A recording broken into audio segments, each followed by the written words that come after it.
How's everybody doing? My name's Mike and I got Miss Milkshake with us today. So she's in heel. She's doing a good job hanging out in heel. We're going to practice our downstay with her, and we do it outside. Sit. We do it outside because it's going to make it, this is where the most distraction is, particularly where she lives in an apartment complex. It's super distracted. So we start teaching them we start off teaching them how to do everything in the house. Once they know how to do it in the house, then we can start going outside and practicing there where there's a lot more distraction. If they can't do it inside, she won't be able to do it outside. So I'm going to go ahead and put her in a down stay. We just say down, we don't say stay. If we think she's going to move, we just repeat the command down. So here we go. Okay, girl, down. And if she doesn't go, I take my foot down and I just put a little pressure, and then that's the signal to her to go down. Heel, sit, down. If she doesn't go, just a little tap, down, good girl, down, good girl. So when I'm doing this, I'm keeping my eyes on her and I'm watching her, and I'm also watching to make sure there's no traffic coming or anything like that. That's why we keep a leash on them. I could use a long line, but with her, she gets a little spooked because the line is, she's so light and she's dragging like a real long, heavy line. So I keep this leash on her. Good girl, good down. Down, good girl. Good job, Milkshake. That's a good down. Good girl. Good girl. Good job, girl. Down. Down. Okay, heel. Good girl. Good girl. Good job, girl. Good girl. Okay, heel. Sit.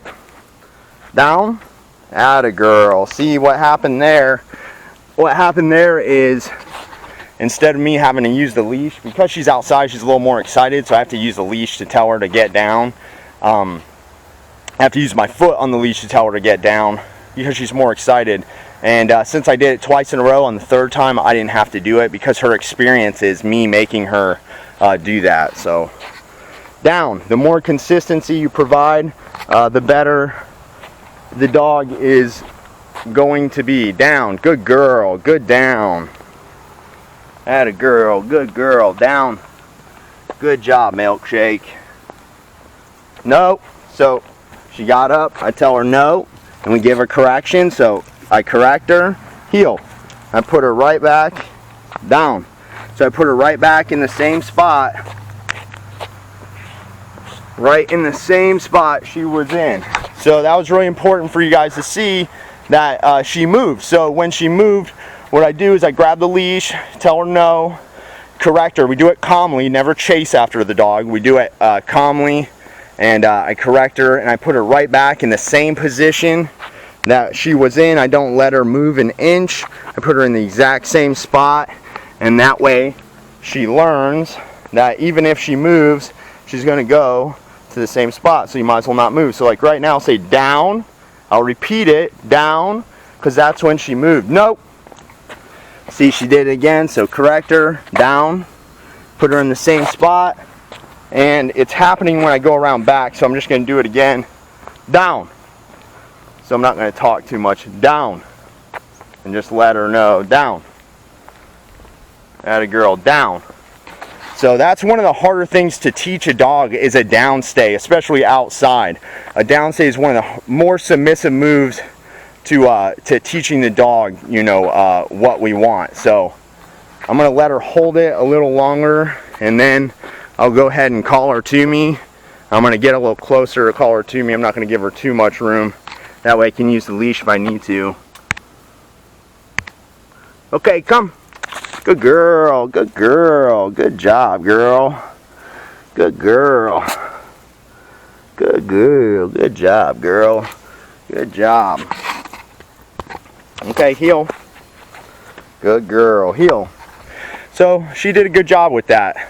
What you know, it's normal for the dog to try and break the position you tell them. You know, that's normal. Because that's been their experience, is they can break these positions, and there's no consequence. When we start providing consequence, that's when they start to listen. So if you look at the video, she actually was not complying with me until I gave the correction, and when I gave the correction, that led to her being compliant. So the correction leads to calmness in a lot of situations. So you know, you have to be consistent with the dog, and we got to show them what we want. We have to practice these things on a regular basis. Like if I expect her to be in a downstay outside, I got to do that on a regular basis. But you know, she's doing really good, and you know, you just got to work with your dog every day. It'll go a long way. A little bit of leadership will help that a lot, and you know, just keep training them.